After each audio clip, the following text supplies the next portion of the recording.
যে দেশের স্বরাষ্ট্রমন্ত্রী হচ্ছে সবথেকে বড় ঘুষপেটিয়া আর পাকিস্তানি। বিজেপি যদি বাংলায় ক্ষমতায় আসে তাহলে আর বর্ডার বলে কিছু থাকবে না। যথারীতি অভিযোগ করেছেন যে বাংলা জমি দেয় না, অনুপ্রবেশ, বাংলা জমি দেয় না, বাংলা অনুপ্রবেশের সমস্যা সবচেয়ে বেশি।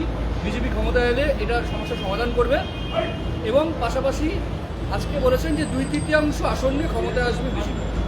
আর কারো কোনো প্রশ্ন একবার আমি বলে দিচ্ছি, ইংলিশে বলে দেবেন।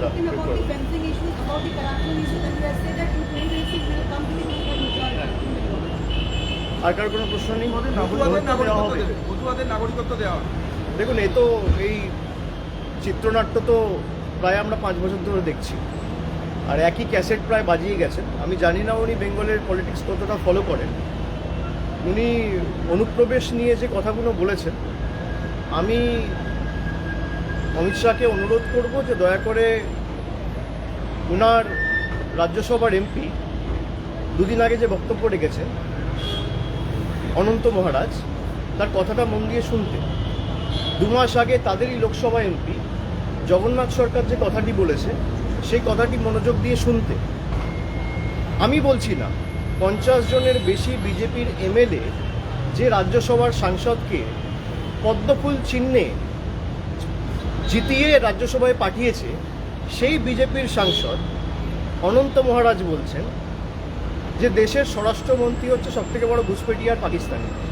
আমার কথা না, যে বিজেপির সাংসদকে বিজেপির বিধায়করা নির্বাচিত করে সংসদে পাঠিয়েছে সেই বিজেপির সাংসদ বলছে। 2 মাস আগে লোকসভার সাংসদ রানাঘাটের জগন্নাথবাবু সে বলছে যে বিজেপি যদি বাংলায় ক্ষমতায় আসে তাহলে আর বর্ডার বলে কিছু থাকবে না।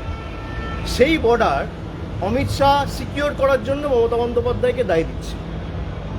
যে বিজেপি দলের সাংসদ বলছে যে যদি বাংলায় বিজেপি ক্ষমতায় আসে তাহলে ওপার বাংলা আর এপার বাংলায় এক করে দেবো, কোনো কাঁটাতারের বেড়া আর থাকবে না। কে বলছে?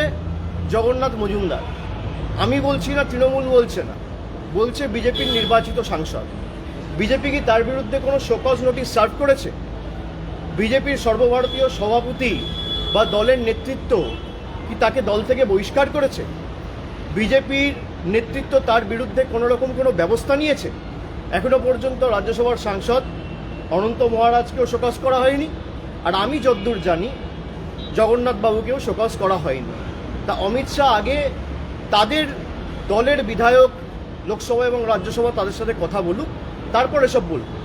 আর যে সমস্ত এইসব চিত্রনাট্য আমাদের দেখাচ্ছে যে ঘুষপেটিয়া, আরে আপনি দেশের স্বরাষ্ট্রমন্ত্রী, দেশের রাজধানীতে বিহার নির্বাচনের 4 দিন আগে বিস্ফোরণ হয়েছে, দায়ী কার? দিল্লিতে মমতা ব্যানার্জির সরকার। জম্মু কাশ্মীরে 4 জন জঙ্গি ঢুকে 26 জনকে দিনের আলোতে গুলি করে ঝাঁঝরা করে মারল। জম্মু কাশ্মীরে পুলিশের দায়িত্বে কে রয়েছে? ইউনিয়ন মিনিস্ট্রির আন্ডারে রয়েছে পুলিশ। বর্ডারের পাহারায় কে দায়িত্বে রয়েছে? বিএসএফ। তাহলে একদিকে বিএসএফ আপনার স্বরাষ্ট্র মন্ত্রকের অধীনে, অন্যদিকে দিল্লি পুলিশ থেকে শুরু করে জম্মু কাশ্মীর পুলিশ আপনার স্বরাষ্ট্র মন্ত্রকের অধীনে। তাহলে দিল্লিতে কেন হলো? জম্মু কাশ্মীরে পেহেলগামে কেন হলো? এর দায় কার?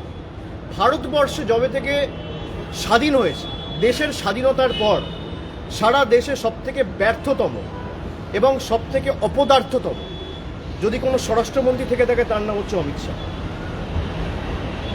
আপনি জিজ্ঞেস করুন, যে বিজেপির সাংসদরা বলছে যে দেশের স্বরাষ্ট্রমন্ত্রী নিজে একজন ঘুষপেটিয়া, সে এসে বলছে বাংলায় ঘুষপেটিয়া আটকাও। আরে বাংলায় যদি ঘুষপেটিয়া হয়ে থাকে, 11 বছর ধরে আপনার সরকার কেন্দ্রে, 6 বছর ধরে আপনি দেশের স্বরাষ্ট্রমন্ত্রী, সবার আগে আপনার রিজাইন করা উচিত। আপনি কাকে এসব বোকা বানাচ্ছেন? কাকে এসব বলে বোকা বানাচ্ছেন? আর মতুয়াদের যেভাবে ওই নাগরিকত্ব দেখিয়ে আপনারা গাজর দেখিয়েছেন, মতুয়াদের প্রতিনিধি ভারতীয় জনতা পার্টির লোকসভার সাংসদ এবং বিধায়করা বলছে যদি মতুয়ার নাম বাদ যায়, বাদ যাবে। এ আবার তৃণমূল বলছে না, বিজেপির লোকেরাই বলছে।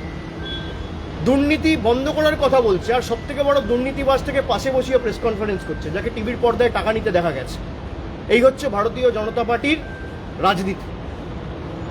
যারা বাংলাকে অপমানিত করেছে উনি গুয়াহাটি থেকে বাংলায় এসছে কালকে ফ্লাইটে। আসামের মুখ্যমন্ত্রীর নাম হচ্ছে হিমন্ত বিশ্ব শর্মা।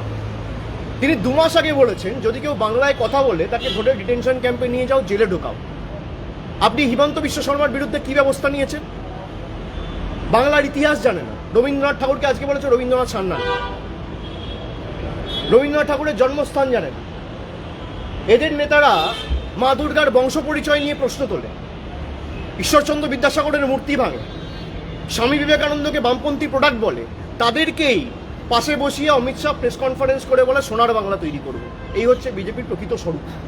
সুতরাং বিজেপি সম্পর্কে যত কম বলা যায় তত ভালো, গলা বিশ্রাম পাবে। গত নির্বাচনে এরা নির্বাচনের আগে পরিযায়ী পাখির মতো আসে। যখন বাংলার মানুষ 100 দিনের টাকা পায়নি, হা করে চিৎকার করেছে, তখন একদিন এসে মানুষকে রিলিফ দেয়নি। আজকে 2 মাস পর নির্বাচন, তাই হঠাৎ করে বাংলার কথা মনে পড়েছে। পরিযায়ী শ্রমিক, পরিযায়ী পাখির মতো। আজকে পরিযায়ী শ্রমিক থেকে শুরু করে বয়স্কদের যেভাবে হ্যারাস করা হচ্ছে এসআইআর নাম করে, আজকেও একজন রামনগরে মারা গেছে, গতকালও একজন রানীবাদে মারা গেছে। রোজ সকালে একটা করে মৃত্যু সংবাদ। কটা বিজেপির নেতা সাংসদ গেছে এই মানুষগুলোর পাশে দাঁড়াতে? যারা মারা গেছে তারা ঘুষপেটিয়া, যাদের নাম বাদ পড়েছে। নির্বাচন কমিশন কেন এখনো পর্যন্ত তালিকা প্রকাশ করে প্রমাণ করতে পারছেন এদের মধ্যে কজন রোহিঙ্গা ছিল, কজন বাংলাদেশি ছিল? আজকে দেখলাম স্বরাষ্ট্রমন্ত্রী রোহিঙ্গার বাংলাদেশি নিয়ে কিছু বলছে না। এতদিন এসে খালি বলতো রোহিঙ্গার বাংলাদেশ। বাংলাকে অপমান করার যে চক্রান্ত, ষড়যন্ত্র, বাংলাদেশি বলে দাগিয়ে দেওয়া, বাংলাকে অপমানিত করা, বিজেপি শাসিত রাজ্যে বাংলার মানুষগুলোকে ধরে ধরে তাদের উপর অত্যাচার করা। 2 দিন আগেও আপনারা দেখেছেন দক্ষিণ দিনাজপুরে 2 জন যুবক আমার সাথে দেখা করতে এসেছে। একজনের নাম অসিত সরকার, একজনের নাম গৌতম বর্মন। একজনের বাড়ি তপনে আর একজনের বাড়ি কুমারগঞ্জে। সে ছেলেটা এসে আমাকে বলছে, দাদা আমি বিজেপির বুথ সভাপতি। আপনারা শুনুন, এটা ইন্টারেস্টিং। বলছে আমি বিজেপির বুথের সভাপতি, আমাদের লোকসভা সাংসদের নাম সুকান্ত মজুমদার। আমি বম্বেতে চাকরি করছি আজকে প্রায় 20 বছর। আমাকে মহারাষ্ট্রের পুলিশ ধরে নিয়ে থানায় ঢোকালো। আমি আমার বাড়িতে ফোন করে বউকে বললাম সুকান্ত দার সাথে গিয়ে কথা বলবো। আমার বউ গিয়ে হাউমাউ করে কেঁদেছে, একটা ফোন করেনি পর্যন্ত। মহারাষ্ট্রের সরকার বিজেপি, আর বালুরঘাট সাংসদের নাম হচ্ছে সুকান্ত মজুমদার। এই হচ্ছে বিজেপির প্রকৃত স্বরূপ। বলছে আমাদের একমাত্র দোষ আমরা বাংলায় কথা বলেছি, বিনা কারণে কোনো রকম কোনো কারণ ছাড়া আমাদেরকে 7 মাস জোর জবরদস্তি জেল খাটিয়েছে। এরকম ভুড়ি ভুড়ি উদাহরণ রয়েছে, 1000-এর উপর কেস রয়েছে। আর সব বিজেপি শাসিত রাজ্য, হয় উড়িষ্যা, নয় মধ্যপ্রদেশ, নয় ছত্তিশগড়, নয় রাজস্থান, নয় দিল্লি, নয় মহারাষ্ট্র। অমিত শাহ জবাব দেবে? আপনারা সাংবাদিকরা প্রশ্ন করেন না কেন? মিডিয়া হাউসের চাপ আছে আমি জানি, কিন্তু প্রশ্ন করতে তো অসুবিধা নেই, প্রশ্ন করুন। যে আপনি রবীন্দ্রনাথ ঠাকুরকে বলছেন রবীন্দ্রনাথ সান্যাল, প্রধানমন্ত্রী বঙ্কিমচন্দ্র চট্টোপাধ্যায়কে বলছে বঙ্কিম দা, রবীন্দ্রনাথ ঠাকুরের জন্মস্থান চেনেন না, পঞ্চানন বর্মাকে বলছেন পঞ্চানন বর্মন। আপনারা কি বাংলা নিয়ে কাজ করবেন? আপনার বিধায়ক সাংসদরা বলছে মতুয়ার নাম বাদ গেলে যাক। আপনার লোকসভার সাংসদরা বলছে যে আমরা বর্ডার রাখবো না, আর আপনি সেই বর্ডার সিকিউর করতে চান। আপনি হোয়াইট পেপার রিলিজ করুন, কেউ তো বারণ করেনি। এরা ক্ষমতায় আসার পর নোটিফিকেশন ইস্যু করে যে বর্ডারে 2 কিলোমিটার 5 কিলোমিটার এদের ক্ষমতা ছিল সেটা বাড়িয়ে কোথাও 50 কিলোমিটার করেছে, কোথাও 80 কিলোমিটার করেছে। তারপরেও জঙ্গি হামলা হবে কেন? আর যার ব্যর্থতার কারণে জঙ্গি হামলা হচ্ছে সেই আইবি চিফ বা আইবি ডাইরেক্টর তপন ডেকাকে আপনি 1 বছরের এক্সটেনশন দেবেন কেন? তার মানে এই যে ঘটনাগুলো ঘটেছে, আপনাদের কি কোনো কম্পালশন রয়েছে? কিছু তথ্য লুকানোর চেষ্টা করছেন যে কারণে, যাদের ব্যর্থতার কারণে মানুষ মারা যাচ্ছে তাদেরকে এক্সটেনশন দিচ্ছে? আমার প্রশ্ন খালি এটুকু। আর বাকিটা আমি অনুরোধ করব, বাংলায় এসছেন, বাংলার শীত উপভোগ করুন, বাংলার রসগোল্লা খান। এমনি বাংলার মানুষ লাড্ডু দেবে 3 মাস পরে। বাংলার আলু পোস্ত ভাত খান। দিল্লির থেকে বাংলার হাওয়া ভালো, একিউআই ভালো। দিল্লিতে 500-র উপরে, তুলনামূলকভাবে আমাদের পরিবেশ অনেক ভালো। আপনি নিঃশ্বাস প্রশ্বাস ভালো করে বাংলায় নিন, প্রাণায়াম করুন।